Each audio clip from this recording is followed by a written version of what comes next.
সূরা আল কাহাফ। রহমান রহিম আল্লাহ তাআলার নামে। সব তারিফ আল্লাহ তাআলার জন্য, যিনি তার একজন বিশেষ বান্দার প্রতি এ গ্রন্থ নাজিল করেছেন এবং তার কোথাও তিনি কোন রকম বক্রতা রাখেননি।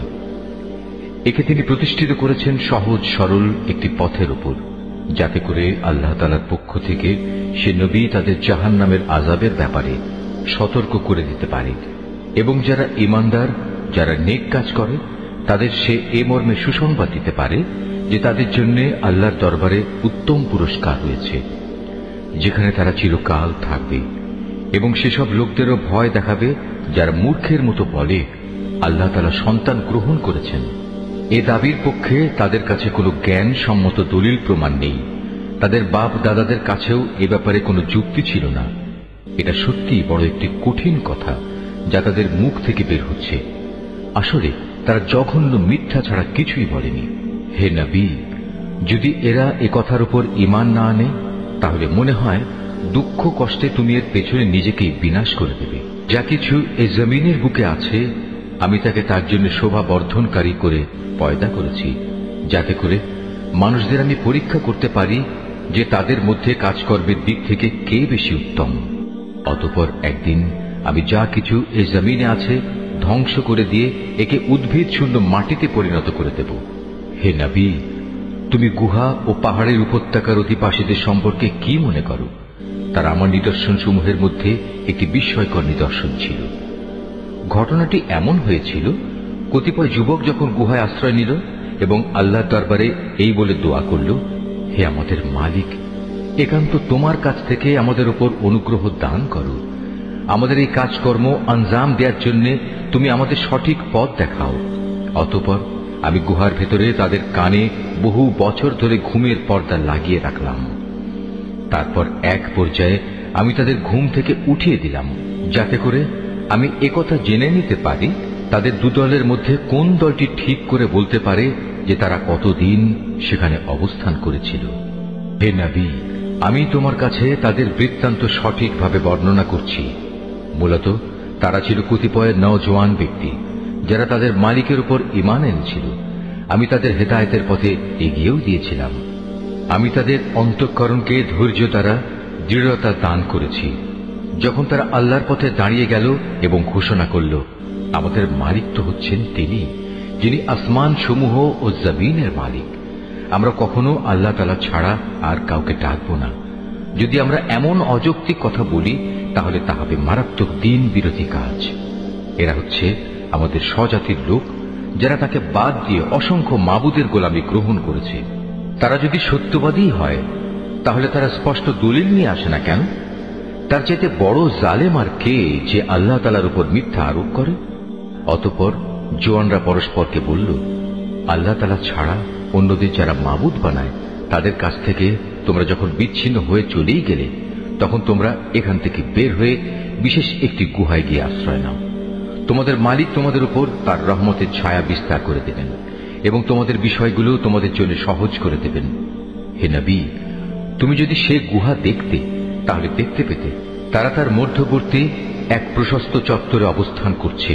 সূর্য তার উদয়কালে তাদের গুহার দক্ষিণ পাশ দিয়ে হেলে যাচ্ছে, আবার যখন তা অস্ত যায় তখন তা গুহার বাম পাশ দিয়ে অতিক্রম করে। সূর্যের প্রখরতা কখনো তাদের কষ্টের কারণ হয় না। আসলে এ সবই হচ্ছে আল্লাহ তাআলার কুদরতের নিদর্শন। এসব নিদর্শনের মাধ্যমে আল্লাহ তাআলা যাকে হেদায়েত দান করেন, সেই একমাত্র হেদায়েত প্রাপ্ত হয়, আর যাকে তিনি গোমরাহ করেন, সে কখনো কোনো পথ প্রদর্শনকারী ও অভিভাবক পেতে পারে না। হে নবী, তুমি যদি দেখতে, তাহলে তুমি তাদের ভাবতে তারা বুঝি জেগেই রয়েছে, যদিও তারা ছিল ঘুমন্ত। আমি তাদের কখনো ডানে কখনো বামে পরিবর্তন করে দিতাম। তাদের কুকুরটি গুহার সামনে তার হাত দুটি প্রসারিত করে পাহারারত অবস্থায় বসেছিল। তুমি যদি তাদের দিকে সত্যি উঁকি মেরে দেখতে, তাহলে তুমি অবশ্যই তাদের কাছ থেকে পেছন ফিরে পালিয়ে যেতে এবং তাদের এ আজব দৃশ্য দেখে তুমি নিঃসন্দেহে ভয়ে আতঙ্কিত হয়ে যেতে। এভাবেই তাদের আমি ঘুম থেকে উঠিয়ে দিলাম, যাতে করে তারা তাদের অবস্থান সম্পর্কে নিজেরা পরস্পরে জিজ্ঞাসাবাদ করে। কথা প্রসঙ্গে তাদের মধ্যে থেকে এক ব্যক্তি বলল, বলতো তোমরা এই গুহায় কতকাল অবস্থান করেছ? তারা বলল, বড় জোর একদিন কিংবা তার চাইতে কম সময়ে আমরা এখানে অবস্থান করেছি। অতঃপর যখন তারা একমত হতে পারল না, তখন তারা বলল, তোমাদের মালিকই একথা জানেন, তোমরা এ গুহায় কতকাল অবস্থান করেছ। এখন সে বিতর্ক রেখে বরং তোমরা তোমাদের একজনকে তোমাদের এ রৌপ্য মুদ্রা সহ শহরে পাঠাও। সে বাজারে গিয়ে দেখুক কোন খাবার উত্তম, সেখান থেকে কিছু খাবার তোমাদের কাছে নিয়ে আসুক। সে যেন বিচক্ষণতার সাথে কাজ করে এবং সে যেন কাউকেই তোমাদের ব্যাপারে কিছু জানতে না দেয়। যদি তারা তোমাদের সম্পর্কে জানতে পারে, তাহলে তারা তোমাদের প্রস্তরাঘাত করে হত্যা করবে, কিংবা তোমাদের জোর করে তারা তাদের দিনে ফিরিয়ে নেবে। আর একবার তেমনটি হলে কখনোই তোমরা মুক্তি পাবে না। আর এভাবেই আমি একদিন তাদের ব্যাপার শহরবাসীদের জানিয়ে দিলাম, যাতে করে তারা একথা জানতে পারে মৃতকে জীবন দেওয়ার ব্যাপারে আল্লাহ তাআলার ওয়াদা আসলেই সত্য, এবং কিয়ামতের আসার ব্যাপারেও কোন রকম সন্দেহ নেই। যখন তারা নিজেদের মধ্যে এ নিয়ে বিতর্ক করে যাচ্ছিল, তখন কিছু লোক বলল, তাদের সম্মানে তাদের উপর একটি স্মৃতিসৌধ নির্মাণ করে দাও। আসলে তোমাদের মালিকই তাদের সম্পর্কে সর্বাধিক খবর রাখেন। অপরদিকে যেসব মানুষ তাদের কর্তব্য কাজের উপর বেশি প্রভাবশালী ছিল, তারা বলল, স্মৃতিসৌধ বানানোর বদলে চলো আমরা তাদের উপর একটি মসজিদ বানিয়ে দিই। কিছু লোক বলে, গুহার অধিবাসীরা ছিল 3 জন, ওদের মধ্যে চতুর্থটি ছিল ওদের পাহারাদার কুকুর। আবার কিছু লোক বলে তারা ছিল 5 জন, তাদের ষষ্ঠটি ছিল ওদের কুকুর। আসলে অজানা অদেখা বিষয়সমূহের প্রতি এরা খামাখা অনুমান নিক্ষেপ করি এ সব কিছু বলছে। তাদের কেউ বলে ওরা ছিল 7 জন এবং অষ্টমটি ছিল তাদের কুকুর। হে নবী, তুমি এদের বলো, হ্যাঁ, আমার মালিক ভালো করেই জানেন ওদের আসল সংখ্যা কত ছিল। তাদের সংখ্যা খুব কম সংখ্যক লোকই বলতে পারে। তুমিও এদের ব্যাপারে সাধারণ আলোচনার বাইরে বেশি বিতর্ক করো না এবং তাদের সম্পর্কে খামাখা অন্য মানুষদের কাছেও জিজ্ঞাসাবাদ করো না। হে নবী, কখনো কোনো কাজের ব্যাপারে একথা বলো না, এ কাজ আমি আগামীকাল করব। হ্যাঁ, বরং এভাবে বলো, আল্লাহ তাআলা যদি চান তাহলেই আমি আগামীকাল এ কাজটা করব। যদি কখনো কোনো কিছু ভুলে যাও, তাহলে তোমার মালিককে স্মরণ করো এবং বলো, সম্ভবত আমার মালিক এ কাহিনীর চাইতে নিকটতর কোনো কল্যাণ দিয়ে আমাকে পথ দেখাবেন। তারা তাদের এ গুহায় কাটিয়েছে মোট 300 বছর। কেউ অবশ্য এর সাথে আরো 9 বছর যোগ করেছে। হে নবী, তুমি বলো, বস্তুত একমাত্র আল্লাহ তাআলাই সঠিক করে বলতে পারেন ওরা গুহায় কত বছর কাটিয়েছে। আসমান সমূহ ও জমিনের যাবতীয় অজানা অদেখা বিষয়ের জ্ঞান তো একমাত্র তার জন্য নির্দিষ্ট রয়েছে। কত সুন্দর দ্রষ্টা তিনি, কত সুন্দর শ্রোতা তিনি। তিনি ছাড়া তাদের দ্বিতীয় কোনই অভিভাবক নেই। আল্লাহ তাআলা নিজের কর্তৃত্ব ও ক্ষমতায় অন্য কাউকে কখনো শরীক করেন না। হে নবী, তোমার উপর তোমার মালিকের যে কিতাব নাজিল করা হয়েছে তা তুমি তেলাওয়াত করতে থাকো। তার কিতাবে বর্ণিত কথাবার্তা রদবদল করার কেউই নেই। তিনি ছাড়া তুমি আর কোনই আশ্রয়স্থল পাবে না। হে নবী, তুমি নিজেকে সদা সেসব মানুষদের সাথে রেখে চলবে যারা সকাল সন্ধ্যায় তাদের মালিককে ডাকে। তারা একমাত্র তাঁরই সন্তুষ্টি কামনা করে এবং কখনো তাদের কাছ থেকে তোমার স্নেহের দৃষ্টি ফিরিয়ে নিও না। কখনো এমন কোন ব্যক্তির কথা মতো চলো না যার অন্তঃকরণকে আমি আমার স্মরণ থেকে গাফেল করে দিয়েছি। আর যে ব্যক্তি নিজের প্রবৃত্তির গোলামি করতে শুরু করেছে এবং যার কার্যকলাপ আল্লাহ তাআলার সীমানা লঙ্ঘন করেছে। হে নবী, তুমি বলো, এ সত্য দিন তোমাদের মালিকের পক্ষ থেকে এসেছে। সুতরাং যার ইচ্ছা সে এর উপর ঈমান আনুক, আর যার ইচ্ছা সেটা অস্বীকার করুক। আমি তো এই অস্বীকারী জালেমদের জন্য এমন এক আগুন প্রস্তুত করে রেখেছি যার বেষ্টনী তাদের পুরোপুরি পরিবেষ্টন করে রাখবে। যখন তারা পানির জন্য ফরিয়াদ করতে থাকবে, তখন এমন এক গলিত ধাতুর মতো পানীয় দ্বারা তাদের ফরিয়াদের জবাব দেওয়া হবে যা তাদের সমগ্র মুখমণ্ডল জ্বালিয়ে পুড়িয়ে দেবে। কি ভীষণ হবে সে পানীয়, আর কি নিকৃষ্ট হবে তাদের আশ্রয়ের স্থানটি। আর যারাই আল্লাহ তাআলার উপর ঈমান এনেছে এবং ভালো কাজ করেছে, তাদের কোনো আশঙ্কা নেই। আমি কখনো তাদের বিনিময় বিনষ্ট করি না যারা নেক কাজ করে। এদের জন্য রয়েছে এমন এক স্থায়ী জান্নাত যার পাদদেশ দিয়ে ঝর্ণাধারা প্রবাহিত হবে। তাদের সেখানে সোনার কাঁকুন দ্বারা অলঙ্কৃত করা হবে। তারা পরিধান করবে সূক্ষ্ম ও পুরু রেশমের পোশাক। উপরন্তু তারা সমাসীন হবে এক সুসজ্জিত আসনে। কত সুন্দর তাদের এই বিনিময়, কত চমৎকার তাদের আশ্রয়ের এই স্থানটি। হে নবী, তাদের শিক্ষার জন্য তুমি দুজন লোকের উদাহরণ পেশ করো, যাদের একজনকে আমি 2 আঙুরের বাগান দান করেছিলাম এবং এ 2 কতিপয় খেজুর গাছ দ্বারা পরিবেষ্টিত করে রেখেছিলাম। আবার এ 2-এর মধ্যবর্তী স্থানকে পরিণত করেছিলাম একটি সুফলা শস্য ক্ষেত্র রূপে। উভয় বাগানই এক পর্যায়ে যথেষ্ট ফল দান করল। ফলদানে বাগান 2 কোন রকম ত্রুটি করেনি। উভয় বাগানের ফাঁকে ফাঁকে আমি পানির ঝর্ণাধারাও প্রবাহিত করে রেখেছিলাম। এক পর্যায়ে তার অনেক ফল হয়ে গেল। অতঃপর একদিন সে তার সাথীকে কথা প্রসঙ্গে বলল, দেখো, আমি ধন সম্পদের দিক থেকে তোমার চাইতে যেমন বড়, তেমনি জনবলেও আমি তোমার চাইতে বেশি শক্তিশালী। নিজের শক্তি সামর্থ্যের ব্যাপারে বাড়াবাড়ি করতে করতে সে নিজের বাগানে গিয়ে প্রবেশ করল এবং বলল, আমি ভাবতেই পাচ্ছি না এ বাগানের সৌন্দর্য কোনোদিন নিঃশেষ হয়ে যাবে। আমি এও মনে করি না একদিন এসব ধ্বংস হয়ে কিয়ামত প্রতিষ্ঠিত হবে এবং কিয়ামতের পর আমাকে যদি আমার মালিকের সামনে ফিরিয়ে নেওয়াও হয়, তাহলে এর চাইতে উৎকৃষ্ট কোনো কিছু আমি সেখানে পাব। তার সে গরিব সাথীটি, যে তার সাথে কথা বলছিল, বলল, এ পার্থিব সম্পদ দেখে তুমি কি সত্যি সে মহান সত্তাকে অস্বীকার করছো, যিনি তোমাকে প্রথমত মাটি থেকে অতঃপর শুক্র কণা থেকে পয়দা করেছেন, পরিশেষে তিনি তোমাকে একটি মানুষের আকৃতিতে পূর্ণাঙ্গ করেছেন? কিন্তু আমি তো বিশ্বাস করি সেই সৃষ্টিকর্তা আল্লাহ তাআলাই হচ্ছেন আমার মালিক এবং আমার মালিকের কোনো কাজের সাথেই আমি কাউকে শরীক করি না। কত ভালো হতো তুমি যখন তোমার ফলবতী বাগানে প্রবেশ করলে তখন যদি তুমি একথা বলতে, আল্লাহ তাআলা যা চেয়েছেন তাই হয়েছে। আল্লাহ তাআলা ব্যতিরেকে কারোই কিছু ঘটানোর শক্তি নেই। যদিও তুমি আমাকে ধনে জনে তোমার চাইতে কম দেখলে, কিন্তু আমি আল্লাহ তাআলার উপর ঈমান রাখি। সম্ভবত আমার মালিক আমাকে তোমার এ পার্থিব বাগানের চাইতে উৎকৃষ্ট আখিরাতের কোনো বাগান দান করবেন এবং অকৃতজ্ঞতার জন্য তোমার বাগানের উপর আসমান থেকে এমন কোন বিপর্যয় নাজিল করবেন, ফলে তা উদ্ভিদ শূন্য এক বিরান ভূমিতে পরিণত হয়ে যাবে, কিংবা তার পানি তার জমিনের নিচেই অন্তর্হিত হয়ে যাবে। তেমন কিছু হলে তুমি কখনো তা আবার খুঁজে আনতে পারবে না। অতঃপর তাই ঘটল। তার বাগানের ফল ফলারিকে বিপর্যয় এসে ঘিরে ফেলল।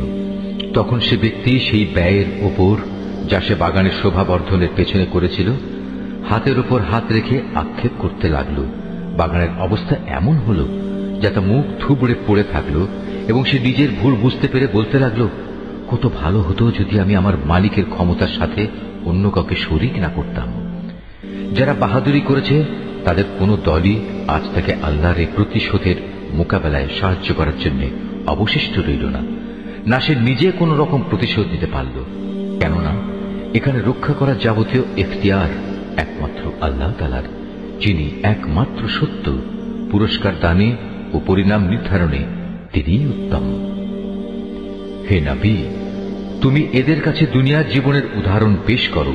এই জীবনটা হচ্ছে এমন যেমন আমি আকাশ থেকে পানি বর্ষণ করি, যার কারণে জমিনের উদ্ভিদ ঘন সুশোভিত হয়ে ওঠে, অতঃপর এক সময় বাতাসটা উড়িয়ে নিয়ে ফেরে। মূলত আল্লাহ তাআলা সব কিছুর উপর প্রচন্ড ক্ষমতাবান। ধন সম্পদ ও সন্তান সন্ততি হচ্ছে তোমাদের পার্থিব জীবনের কতিপয় অস্থায়ী সৌন্দর্য মাত্র। চিরস্থায়ী হচ্ছে মানুষের নেক কাজ, আর তা হচ্ছে তোমার মালিকের কাছে পুরস্কার পাওয়ার জন্য অনেক ভালো। আর কোন কল্যাণময় কিছু কামনা করতে গেলেও তা হচ্ছে উত্তম। যেদিন আমি পাহাড় সমূহকে চলমান করে সরিয়ে দেব এবং তুমি এই পৃথিবীকে দেখবে তা একটি শূন্য প্রান্তর, সেদিন আমি তাদের মানবকুলকে এক জায়গায় জড়ো করব, কোনো একজনকেও আমি বাদ দেব না। তাদের সবাইকে তোমার মালিকের সামনে সারিবদ্ধভাবে এনে হাজির করা হবে। অতঃপর আমি বলবো, আজ তো তোমরা সবাই আমার কাছে এসে গেছো, ঠিক যেমনি করে আমি তোমাদের প্রথমবার পয়দা করেছিলাম, কিন্তু তোমরা অনেকেই মনে করতে আমি তোমাদের দ্বিতীয়বার আমার কাছে হাজির করার জন্য কোনো সময়সূচি নির্ধারণ করে রাখিনি। অতঃপর তাদের সামনে আমলনামা রাখা হবে।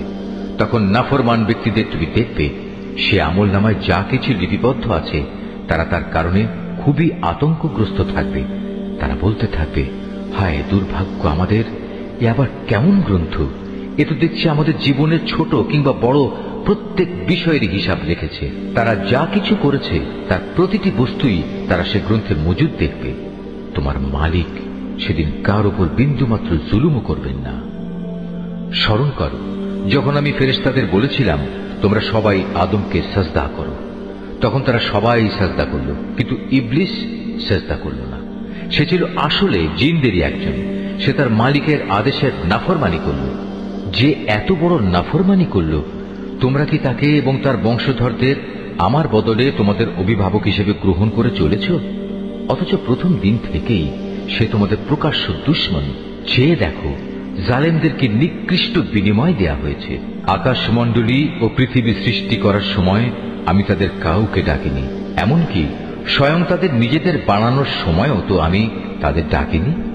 আসলে আমি তো অক্ষম ছিলাম না যে তাদের পরামর্শ আমার দরকার। অন্যদের যারা গোমরা করে আমি তাদের সাহায্য গ্রহণ করি না। যেদিন তিনি এদের বলবেন তোমরা তাদের ডাকো যাদের তোমরা আমার শরীক মনে করতে, ওরা তাদের ডাকবে, কিন্তু তারা তাদের এটাকে কোনোই সাড়া দেবে না। আমি এদের উভয়ের মাঝখানে এক মরণ ফাঁদ রেখে দেব। এ নাফরমান লোকেরা যখন আযাব দেখতে পাবে তখন তারা বুঝে যাবে তারা এক্ষুনি সেখানে গিয়ে পতিত হচ্ছে, আর একবার সেখানে পতিত হলে ওরা তা থেকে কখনোই মুক্তির পথ পাবে না। আমি মানুষের বোঝার জন্য এই কোরআনে সব ধরনের উপমা ও উদাহরণ বিশদভাবে বর্ণনা করেছি, কিন্তু মানুষের অধিকাংশই এ নিয়ে তর্ক করে।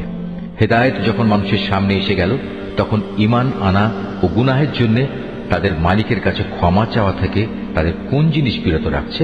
তারা সম্ভবত পূর্ববর্তী মানুষদের অবস্থা তাদের কাছে এসে পৌঁছানোর কিংবা আমার আযাব তাদের সামনে এসে হাজির হবার অপেক্ষা করছে। আমি তো রসুলদের পাঠাই যে তারা মানুষদের জন্য জান্নাতের সুসংবাদবাহী ও জাহান্নামের সতর্ককারী হবে, কিন্তু যারা কুফরি করেছে তারা ছোটখাটো বিষয় নিয়ে ঝগড়া শুরু করে যাতে তারা সত্যকে ব্যর্থ করে দিতে পারে। মূলত তারা আমার আয়াতসমূহকে এবং যেসব বিষয় দিয়ে তাদের জাহান্নাম থেকে সতর্ক করা হয়েছিল তাকে বিদ্রূপের বিষয়ে পরিণত করে নিয়েছে। তার চেয়ে বড় জালেম আর কে আছে যাকে তার মালিকের আয়াতসমূহ স্মরণ করিয়ে দেয়া হচ্ছে এবং সে এর থেকে মুখ ফিরিয়ে দিচ্ছে। সর্বোপরি যা কিছু গুনাহের বোঝা তার হাত দুটো অর্জন করেছে সে তা ভুলে যায়।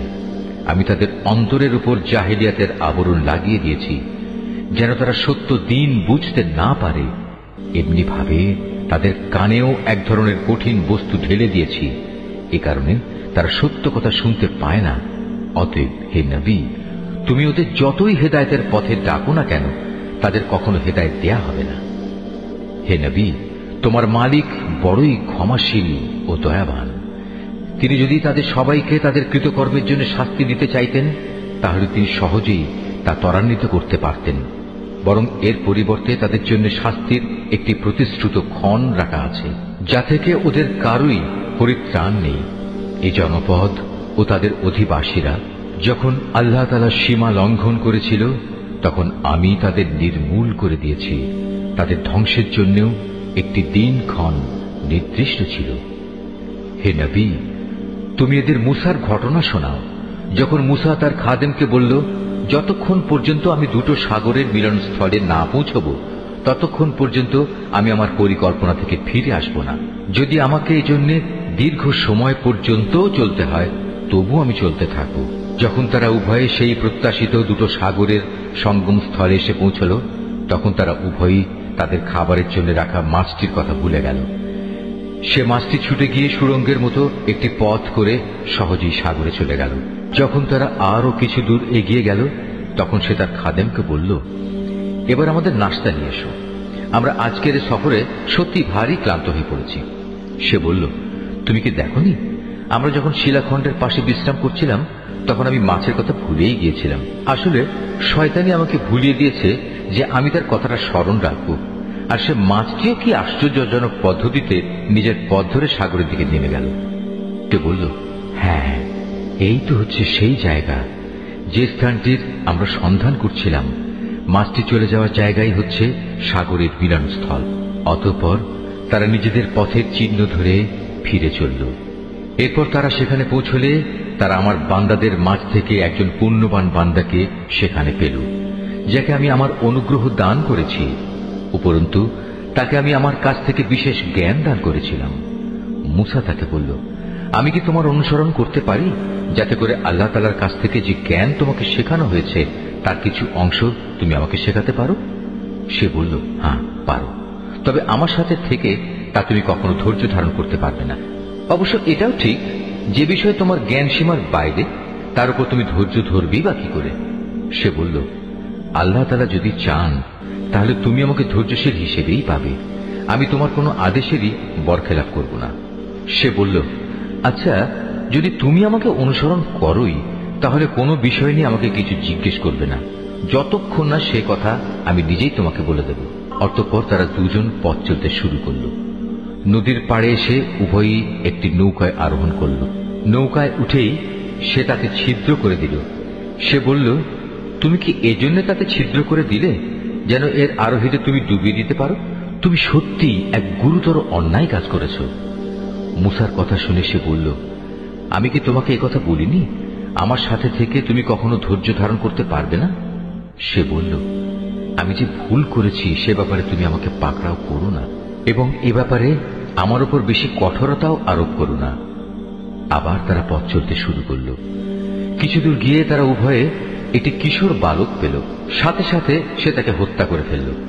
এ কাজ দেখে সে বলল, তুমি তো কোন রকম হত্যার অপরাধ ছাড়াই একটি নিষ্পাপ জীবনকে বিনাশ করলে। তুমি সত্যি একটা গুরুতর অন্যায় কাজ করে ফেলেছ। সে বলল, আমি কি তোমাকে একথা বলিনি যে তুমি আমার সাথে থেকে ধৈর্য ধরতে পারবে না? সে বলল, যদি এরপর আর একটি কথাও আমি তোমাকে জিজ্ঞেস করি তাহলে তুমি আমাকে তোমার সাথে রেখো না। অবশ্য এখন তো তুমি আমার পক্ষ থেকে ওজর পেশ করার প্রান্ত সীমায় পৌঁছে গেছ। আবার তারা চলতে শুরু করল। কিছু দূর এগিয়ে তারা জনপদের অধিবাসীদের কাছে পৌঁছল। সেখানে পৌঁছে তারা সেই জনপদের অধিবাসীদের কাছে কিছু খাবার চাইল, কিন্তু তারা তাদের মেহমানদারি করতে অস্বীকার করল। অতঃপর সেখানে তারা একটি পতনোন্মুখ পুরনো প্রাচীর দেখতে পেল। সে প্রাচীরটা সোজা করে দিল। সে বলল, তুমি চাইলে তো এদের কাছ থেকে এর উপর কিছু পারিশ্রমিক গ্রহণ করতে পারতে। সে বলল, বেশ, এখানেই তোমার আমার মধ্যে বিচ্ছেদ হয়ে গেল, কিন্তু তার আগে যেসব কথার ব্যাপারে তুমি আমার সাথে ধৈর্য ধরে থাকতে পারোনি তার ব্যাখ্যা আমি তোমাকে বলে দিতে চাই। প্রথম ঘটনাটি হচ্ছে নৌকা সম্পর্কিত। মূলত তা ছিল কয়েকজন গরিব মানুষের মালিকানাধীন।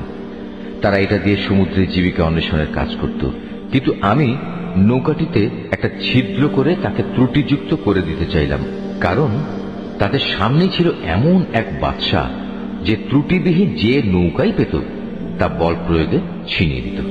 আর হ্যাঁ, সে কিশোরটির ঘটনা। তার পিতামাতা উভয় ছিল মোমেন। আমি আশঙ্কা করলাম বড় হয়ে সে এদের দুজনকেই আল্লাহর নাফরমানি ও কুফর দ্বারা বিভ্রান্ত করে দেবে। আমি চাইলাম তাদের মালিক তার বদলে তাদের এমন একটি সন্তান দান করবেন যে দিনদারি ও রক্তের সম্পর্ক রক্ষার ব্যাপারে তার চেয়ে অনেক ভালো প্রমাণিত হবে।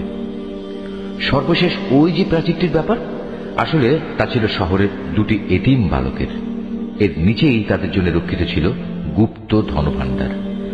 ওদের পিতা ছিল একজন নেককার ব্যক্তি।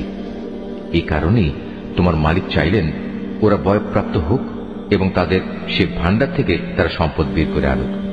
এই প্রাচীরটাকেই আমি তাদের বড় হওয়া পর্যন্ত দাঁড় করিয়ে রাখতে চেয়েছিলাম। এ ছিল মূলত তোমার মালিকের অনুগ্রহ দ্বারা সম্পাদিত কতিপয় কাজ। এর কোনোটাই কিন্তু আমি আমার নিজে থেকে করিনি। আর এ হচ্ছে সেসব কাজের ব্যাখ্যা যে ব্যাপারে তুমি আমার সাথে থেকে ধৈর্য ধারণ করতে পারছিলে না। হে নবী, এরা তোমার কাছে জুলকারনাইন সম্পর্কে জানতে চায়। তুমি তাদের বলো, হ্যাঁ, আমি আল্লাহর কিতাব থেকে তার বিবরণ তোমাদের কাছে এক্ষুনি পড়ে শোনাচ্ছি। আল্লাহ তাআলা বলছেন, আমি জমিনের বুকে তাকে বিপুল রাজনৈতিক ক্ষমতা দান করেছিলাম এবং আমি তাকে এর জন্য প্রয়োজনীয় সব উপায় উপকরণও দান করেছিলাম। একবার সে সফরে বেরোবার প্রস্তুতি গ্রহণ করতে লাগলো। চলতে চলতে এমনিভাবে সে সূর্যের অস্তগমনের জায়গায় গিয়ে পৌঁছল। সেখানে গিয়ে সে সূর্যকে সাগরের কালো পানিতে ডুবতে দেখল। তার পাশে সে একটি জাতিকেও বাস করতে দেখল। আমি বললাম, হে জুলকারনাইন, এরা তোমার অধীনস্থ। তুমি ইচ্ছে করলে তাদের শাস্তি দিতে পারো, অথবা তাদের সাথে তুমি সদয় ভাব গ্রহণ করতে পারো। সে বলল, হ্যাঁ, এদের মাঝে যে আল্লাহর সাথে বিদ্রোহ করবে তাকে আমি অবশ্যই শাস্তি দেব। অতঃপর তাকে যখন তার মালিকের সামনে ফিরিয়ে নেওয়া হবে তখন তিনি তাকে আরো কঠিন শাস্তি দেবেন। অপরদিকে যে ব্যক্তি আল্লাহর উপর ঈমান আনে এবং নেক কাজ করে তার জন্য আখিরাতে থাকবে উত্তম পুরস্কার। আর আমিও তার সাথে আমার কাজকর্ম সম্পাদনের সময় একান্ত বিনম্র ব্যবহার করব। অতঃপর সে আর এক অভিযানে পথে বেরোল। এমনকি চলতে চলতে সে সূর্যোদয়ের স্থানে গিয়ে পৌঁছল। তখন সে সূর্যকে এমন একটি জাতির উপর দিয়ে উদয় হতে দেখল যাদের জন্য তার প্রখর তাপ থেকে আত্মরক্ষার জন্য আমি কোনো অন্তরাল সৃষ্টি করে রাখিনি। যুলকারনাইনের ঘটনা ছিল এরকমই। আমার কাছে সে সম্পর্কিত পুরোপুরি খবরই মজুদ আছে। অতঃপর সে আর এক অভিযানে পথে বেরোল। এমনকি পথ চলতে চলতে সে দুটো প্রাচীরের মধ্যবর্তী স্থানে গিয়ে পৌঁছল। দুই পর্বতের মধ্যবর্তী স্থানে পৌঁছে সে এমন এক সম্প্রদায়ের লোকদের পেল যারা যুলকারনাইনের কোনো কথাই তেমন বুঝতে পারছিল বলে মনে হল না। তারা অতি কষ্টে তাকে বলল, হে বাদশাহ যুলকারনাইন, অবশ্যই ইয়াজুজ মাজুজ নামক দুটো সম্প্রদায় এ জমিনে নানা রকম বিপর্যয় সৃষ্টিকারী। এমত অবস্থায় তাদের থেকে বাঁচার জন্য আমরা কি তোমাকে এ শর্তে কোন রকম একটা কর দেব যে তুমি আমাদের এবং তাদের মাঝে একটি প্রাচীর বানিয়ে দেবে? সে বলল, কোনো কর নেওয়ার প্রয়োজন নেই, কেননা আমার মালিক আমাকে যা কিছু দিয়ে রেখেছেন তাই আমার জন্য ভালো। হ্যাঁ, শারীরিক শক্তি দ্বারা তোমরা আমাকে সাহায্য করতে পারো। আমি তোমাদের এবং তাদের মাঝে এক মজবুত প্রাচীর বানিয়ে দেব। তোমরা আমার কাছে এ কাজের জন্য লোহার পাতসমূহ নিয়ে এসো। অতঃপর সে অনুযায়ী তা আনা হলো এবং প্রাচীর তৈরির কাজও শুরু হলো।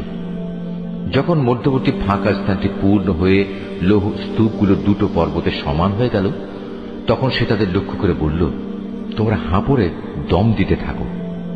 অতঃপর যখন তা আগুনের মতো উত্তপ্ত হল তখন সে বলল, এখন তোমরা আমার কাছে কিছু গলানো তামা নিয়ে এসো, আমি তা এর উপর ঢেলে দেব। সুতরাং এভাবেই এমন একটি মজবুত প্রাচীর তৈরি হয়ে গেল যে তারা তারপর উঠতে সক্ষম হল না, না তারা তা ভেদ করে বাইরে আসতে পারল। যুলকারনাইন বলল, এই যা কিছু হয়েছে তা সবই আমার মালিকের অনুগ্রহে হয়েছে, কিন্তু যখন আমার মালিকের ওয়াদা মতো কিয়ামত আসবে তখন তিনি তা চূর্ণ বিচূর্ণ করে একাকার করে দেবেন। আর আমার মালিকের ওয়াদা হচ্ছে সত্য ওয়াদা। কিয়ামতের আগে আমি তাদের দলে দলে ছেড়ে দেব। তারা সমুদ্রের ঢেউয়ের আকারে একদল আরেক দলের মধ্যে প্রবিষ্ট হবে। যখন সিংহায় ফুৎকার দেয়া হবে তখন তাদের সবাইকে আমি হাসরের ময়দানে একত্রিত করব। সেদিন আমি জাহান্নামকে তার অবিশ্বাসীদের সামনে এনে হাজির করব, যাদের চোখের মধ্যে আমার স্মরণ থেকে আবরণ পড়েছিল, তারা হেদায়েতের কথাই শুনতে পেত না। কাফেররা কি একথা মনে করে নিয়েছে যে তারা আমার বদলে আমারই কতিপয় গোলামকে অভিভাবক বানিয়ে নেবে, আর আমি এ ব্যাপারে তাদের কোনো জিজ্ঞাসাবাদই করব না? আমি তো জাহান্নামকে কাফেরদের মেহমানদারির জন্য সাজিয়ে রেখেছি। হে নবী, এদের তুমি বলো, আমি কি তোমাদের এমন লোকদের কথা বলবো যারা আমলের দিক থেকে সম্পূর্ণ ক্ষতিগ্রস্ত হয়ে পড়েছে? এরা হচ্ছে সেসব লোক যাদের সমুদায় প্রচেষ্টা এই দুনিয়ায় বিনষ্ট হয়ে গেছে, অথচ তারা মনে মনে ভাবছে তারা বুঝি ভালো কাজই করে যাচ্ছে। এরাই হচ্ছে সেসব লোক যারা তাদের মালিকের আয়াতসমূহকে অস্বীকার করে এবং অস্বীকার করে তার সাথে ওদের সাক্ষাতের বিষয়টিও। এর ফলে ওদের সব কর্মই নিষ্ফল হয়ে যায়। তাই কিয়ামতের দিন আমি তাদের জন্য ওজনের কোন মানদণ্ড স্থাপন করব না। এটাই জাহান্নাম, এটাই হলো তাদের যথার্থ পাওনা, কেননা তারা স্বয়ং স্রষ্টাকে অস্বীকার করেছে। উপরন্তু তারা আমার আয়াতসমূহ ও তার বাহক রসুলদের বিদ্রুপের বিষয় হিসেবে গ্রহণ করেছে। অপরদিকে যারা আল্লাহ তাআলার উপর ঈমান এনেছে এবং সে অনুযায়ী নেক আমল করেছে তাদের মেহমানদারির জন্য জান্নাতুল ফিরদাউস সাজানো রয়েছে। সেখানে তারা চিরদিন থাকবে। সেদিন তারা সেখান থেকে অন্য কোথাও যেতে চাইবে না। হে নবী, তুমি এদের বলো, আমার মালিকের প্রশংসার কথাগুলো লিপিবদ্ধ করার জন্য যদি সমুদ্র কালি হয়ে যায় তাহলে আমার মালিকের জ্ঞানের কথা লেখা শেষ হওয়ার আগেই সমুদ্র শুকিয়ে যাবে। এমনকি যদি আমি তার মতো আরো সমুদ্রকে লেখার কালি করে সাহায্য করার জন্য নিয়ে আসি তবু। হে নবী, তুমি এদের বলো, আমি তো তোমাদের মতোই একজন রক্ত মাংসের মানুষ, তবে আমার উপর ওহী নাজিল হয়, আর সে ওহীর মূল কথা হচ্ছে তোমাদের মাবুদ হচ্ছেন একজন। অতএব তোমাদের মাঝে যদি কেউ তার মালিকের সাক্ষাৎ কামনা করে সে যেন হামেশা নেক আমল করে, সে যেন কখনো তার মালিকের ইবাদতে অন্য কাউকে শরীক না করে।